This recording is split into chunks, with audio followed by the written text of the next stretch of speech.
سنة مسحدن بركي بتعلو وانا حرن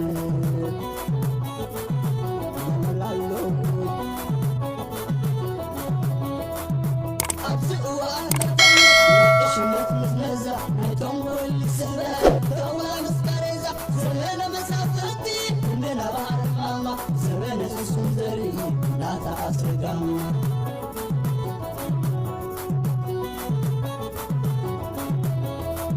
زمن يهودا بالتأبيد نقوليا درباب وانجف ومسون خياري سمعت وهاي سنة تسحدن بركي بتعلو وانا حرن بركي بتعلو وانا حرن قدي حلفان قزي مرن بركي بتعلو وانا حرن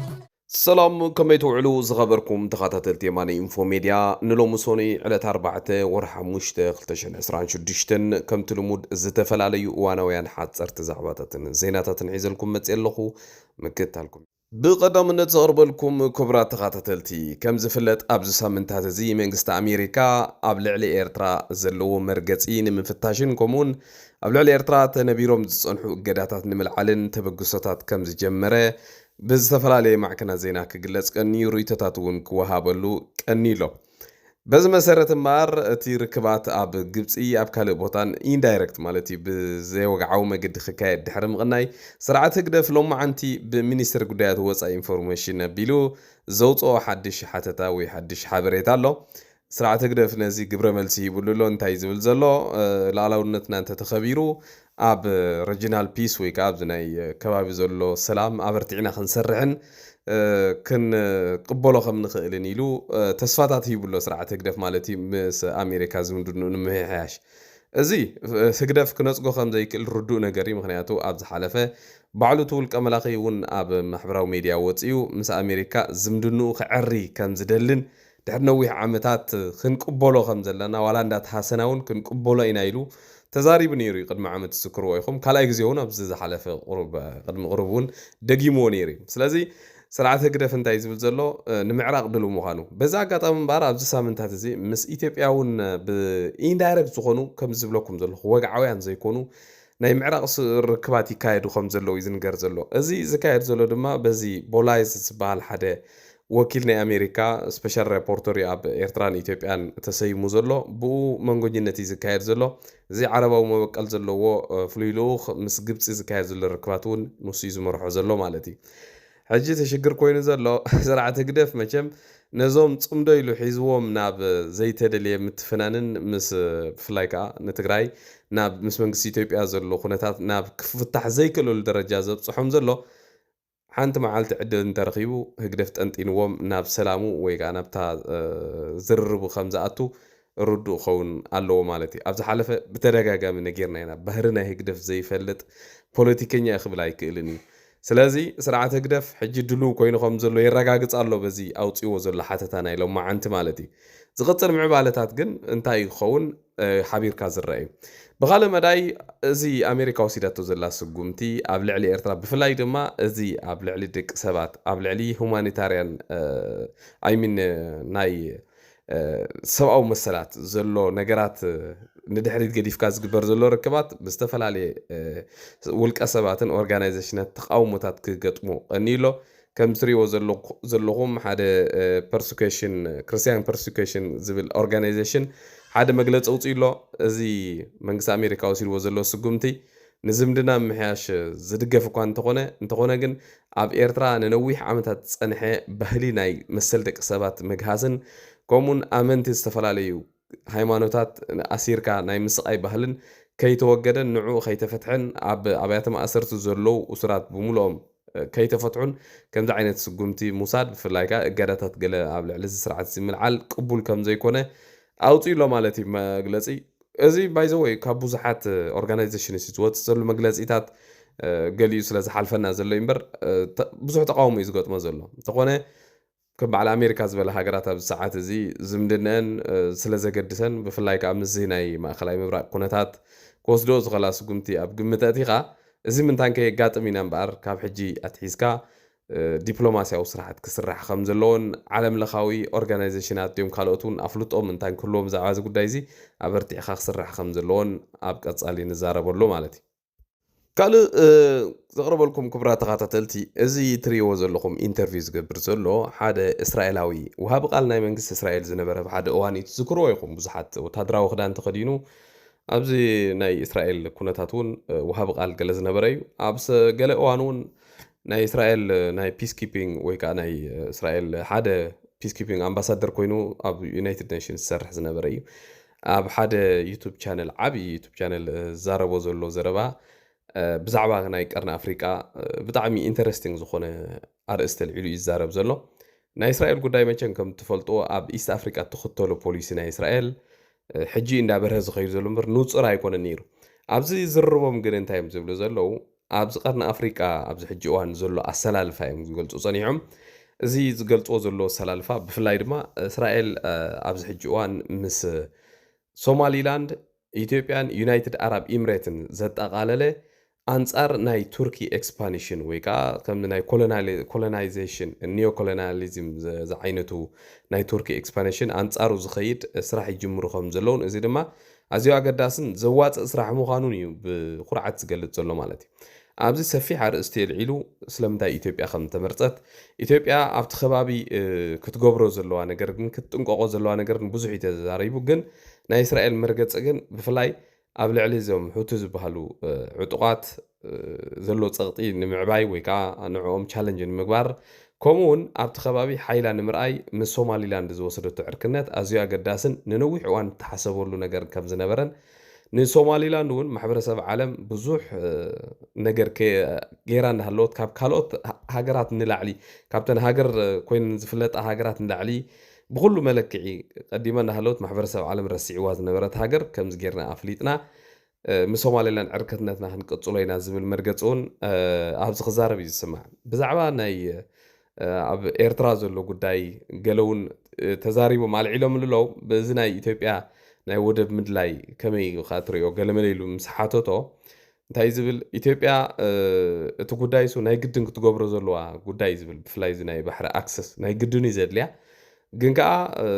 ኣብዚ ኣበርቲዕካ ስራሕ ከም ዘድልያ ዲፕሎማስያዊ ስራሕ ከም ዘድልያ እዩ ዝፀቅጥ ዘሎ ማለት እዩ ሕጂ በዘልና በቲ እቲ ኣብ ቀርኒ ኣፍሪቃ ከባቢ ዝካየድ ዘሎ ነገር ብፍላይ ኣሰላልፋ ሕጂ ንፁር እናኾነ ዝመፅእ ዘሎ ምፍላጡ ኣገዳስነት ስለ ዘለዎ እዩ በቲ ሓደ ግብፂ ስዑድ ዓረብ ቱርኪ ትመርሖ ሓደ ኣሰላልፋ ኣሎ በቲ ሓደ ድማ ኢትዮጵያ ዩናይትድ ኣረብ ኤምሬትን እስራኤልን ሕጂ እዚአን እንተን ዓበይቲ ኣብቲ ኣሰላልፋ ዘለዋ እየን ነንሕድሕደን ኣብቲ ቀርኒ ኣፍሪቃ ንምቁፃር ዝቀዳደማ ዘለዋ ሃገራት ካልኦት ከዓ ኣብ ታሕቲ ኮይነን ከዓ ከም በዓል ኤርትራ ሕጂ ኣብዚ ናይ በዓል ግብፂ ናይ በዓል ስዑድ ዘሎ ላይን እያ ዘላ በዓል ሶማሊላንድ ከዓ ምስ በዓል ኢትዮጵያ ኣላ ደቡብ ሱዳን እውን ምስ በዓል ኢትዮጵያ ኬንያ እውን ምስ በዓል ኢትዮጵያ ክትስራዕ ትኽእል በዚ ዘላቶ ኣሰላልፋ ማለት እዩ በዚ ኮይኑ በቲ ግን እዚ ኣብ ቀይሕ ባሕሪ ዝካየድ ዘሎ ኣሰላልፋ ወይ ከዓ ዝካየድ ዘሎ ምቅድዳም ውዒሉ ሓዲሩ ነገራት ናብ ሓድሽ ነገር ክቕይሮም ከም ዝኽእል ፍሉጥ ነገር እዩ ምክንያቱ እዚ ናይ ኢራን ጉዳይ ብፍላይ እዚ ናይ ወሽመጥ ሆርሙዝ ምዕፃው ዳርጋ ናብ ቀርኒ ኣፍሪቃ ሃገራት ዓለም ጠመተ ንክገብራ እውን የገድደን ኣሎ እቲ ካልኣይን ኣገዳስን መስመር ኢራን ከይትቋፃፀሮ ኣቐዲምካ ንምሓዝ እውን ካብ ሕጂ ኣትሒዞም ክሰርሑ ከም ዘለዎም ዳርጋ ኣላርም ዝተሃርመሎም ኮይኖም ሕጂ ዝገብርዎ ዘሎ ጉያ እውን ነዚ ዘመላኽት ማለት እዩ Just wanted to get your take on, like, you know, the significance of recognition and then obviously the situation with the Houthis, because I imagine that would be one of the key reasons why Israel is interested in Somaliland. So how do you see all of that? Yeah, sure. I think it's a good move by Israel. I think it's a rare example of Israel taking a diplomatic initiative that was cultivated over a long period of time, that was solid and sustained. And when it happened, it was strong enough to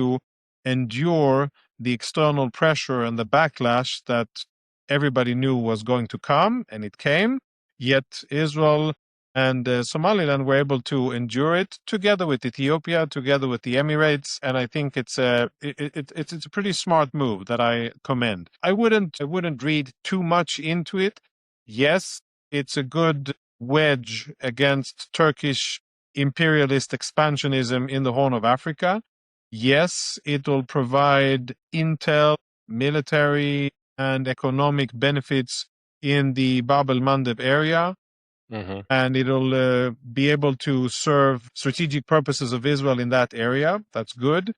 Yes, it'll strengthen the bond with Ethiopia and with the UAE as a countermeasure to both Egyptian but also Saudi initiatives, but mostly Turkish. So that's also good. And I think it's very justified. You know, I have Somalilander friends, people from Somaliland, whom I've known for a while. I was actually, when I served at the UN, I was an assessment officer in the Department of Peacekeeping Operations in New York. And I was there, I was seconded on behalf of Israel to the UN, the only Israeli officer to have been seconded ever to the UN. And I covered the Horn of Africa. I covered Al-Shabaab, and I provided strategic assessments to AMISOM, the African Union force that is trying to combat Al-Shabaab, not doing a very successful In job. Somalia. Yep. They got in some big Somalia. funding the other day, actually. Big European funding through. Yeah, a bit European, but it's that Probably that's won't help. not working out very well, very corrupt, and not in good shape. But I think so. I follow the Horn of Africa and am aware of Somaliland, and I think it's good because Somaliland, for me, it's absurd that Somaliland was punished by the global community, by the world, for being a success story, for running almost a democracy, like a democracy. They have elections. It's not, it's not Norway or Sweden, but it's a functioning democracy with institutions, with elections, according to their customs and norms, and according to local traditions, which is totally fine and understandable, according to their faith, according to Islam, according to Sharia, all. ቀፂለ ዘቕርበልኩም ክቡራት ሰማዕቲ ሎማዓንቲ ኣብ ትግራይ ፕረዚደንት ግዝያዊ ምሕዳር ናይ ትግራይ ጀነራል ታደሰ ወረደ ሓደ ኣኼባ ኣካይዱ ነይሩ ናይ ካቢነ ናይ መንግስቲ ማለት ግዝያዊ ምሕዳር ትግራይ ብጣዕሚ ብዘገርም መልክዑ ብጣዕሚ ብዝሕፍር መልክዑን ከም ትሪእዎ ዘለኹም ኣብቲ ዝፀውዓ ኣኼባ እቶም ናይ ሕወሓት ተወከልቲ ብምሎም ኣይመፁን ምክንያቱ እቲ ግዝያዊ መንግስቲ ትግራይ ካብ ኩሎም ኣካላት ዘጠቃለለ እዩ ነይሩ ካብ ጠቃውንቲ ውድባት ካብ ሕወሓት ካብ ሲቪል ሰባት ዋላ ውድባት ዘይብሎም መንግስቲ ማለት ከዓ ቃውሙ ኾም እዩ በቲ ትክክለኛ ዴፊኒሽን ክሪኦ ከለና በዚ ኮይኑ በቲ ከም ትሪእዎ ዘለኹም ተቃዊሞሞ ንዕኡ ናብቲ ኣኼባ እውን ኣይመፁን እዚ መቸም መንግስቲ ይመስልን እዚ ሕጂ ኣኪብዎም ዘሎ ሰባት ብጣዕሚ ውሕዳት ሰባት እዮም እቶም ዝበዝሑ ኣካላት መንግስቲ ናይ ሕወሓት ኣካላት ኮይኖም ስለ ዝፀንሑ ሕጂ ብዛ ኣኼባ ይተሳተፉ ማለት እዩ ብከምዚኦም ድማ ነዚ ግዝያዊ ምምሕዳር ሕጂ እውን ንኸፍርስዎ ተዳልዮም ዘለዉ ማለት እዩ ብጣዕሚ ዘሕዝነካ ናይ ትግራይ ኩነታት ባይዘወይ ዝያዳ ነቶም ተጋሩ ሕወሓትና እንዲ ዝምልከት እቲ ጉዳይ ግን ብደገ ኮይንካ ክትሪኦ ከለካ ከም ሓደ ፈታዊ ህዝቢ ትግራይ እውን ይሕዝን እዩ ኣብ ትግራይ ዝካየድ ዘሎ ነገር ብጣዕሚ ዘሕዝን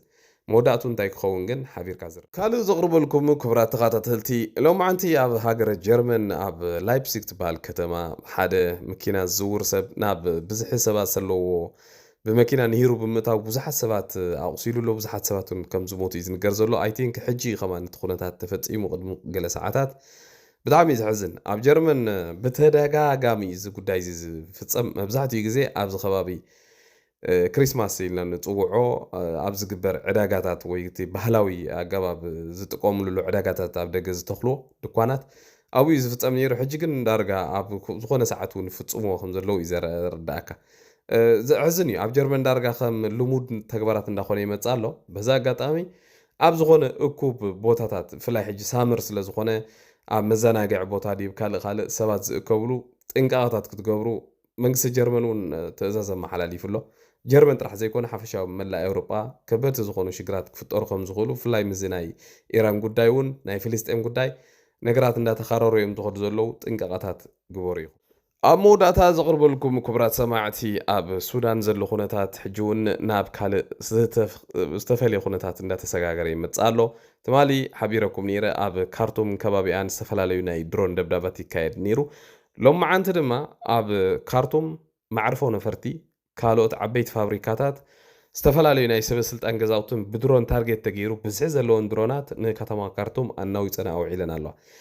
መንግስቲ ሱዳን ከም ዝዛረቦ ዘሎ እተን ድሮናት ካብ ውሽጢ መሬት ኢትዮጵያ ከም ዝተበገሳ እዩ ዝኸስስ ዘሎ በዚ ኮይኑ በቲ ግን እተን ድሮናት ናይዚ ብዩናይትድ አረብ ኤሚሬትስ ዝድገፍ RSF ዝበሃል ናይ ሓመድ ዳጋሎ ሓይልታት ከም ዝፈፀሙ እውን ባዕሎም ሓላፍነት ወሲዶም ኣለዉ ንሱ ትማሊ ከም ዝሓበሮ ኣብ ኬንያ ኮይኑ ማለት እዩ ኣኼባ እንዳገበረ ከሎ ዘርኢ ቪድዮ እውን ወፂኡ ኣሎ ዳግም ምውድድ ኣብ ዳግም ስርዕ ብምግባር ኣብ ልዕሊ ሰራዊት አልቡርሃን መጥቃዕታቱ ከም ዝሕይል ሓቢሩ ኣሎ ትማሊ እውን ብዝሒ ዘለዎን መካይን ኣዝዮም ብዙሓት እየን ዘን ቶዮታ ንብለን ቅድሚ ሕጂ ኣብ ናይ ኤርትራን ትግራይን ተጋደልቲ ዝጥቀምለን ዝነበሩ ቶዮታ ንኣሽቱ መካይን ኣዝዮም ብዙሕ ዘለዎን ብኢትዮጵያ ቢለን ናብ እንዳተጓዓዛ ዘርኢ ምስልታት እውን ተዘርጊሑ ነይሩ ዩናይትድ አረብ ኤሚሬትስ ኣብዚ ዝሓለፈ ኣብ መንጎ ኢራንን እስራኤልን ኣሜሪካን ዝነበረ ኩናት ተቐርቂራ ድሕሪ ምጽናሕ I think ሕጂ እቲ ኩነታት ህድእ ምስ በለ እቲ ሓገዛት ግዲ ምጻልዩ እዚ ናይ RSF መጥቃዕቲ ብብዝሒ ይቕፅል ኣሎ እዚ ብድሮናት እንዳገበርካ ኣብ መዕደሊ ነዳዲ ማዕርፎ ነፈርታት መጥቃዕትታት ምግባር ንሰራዊት ሱዳን ሓፈሻዊ ነዚ ሕጂ ዘሎ መንግስቲ ናይ ሱዳን ኣዝዩ ብዙሕ ኣዳኺሙ ፀኒሑ ማለት እዩ እዚ ድማ ሕጂ ብዝለዓለ መልክዑ ቀፂሎም ኣለዉ ዝኸበርኩም ተኸታተልቲ ንሎሚ ናይ ምሸት ኣዳልየልኩም ዝነበርኩ ሓፀርቲ መደባት ነዚ ዝመስል ኣብ ዝቕፅል መደብና ክሳብ ንራኸብ ደሓና ምሲኡ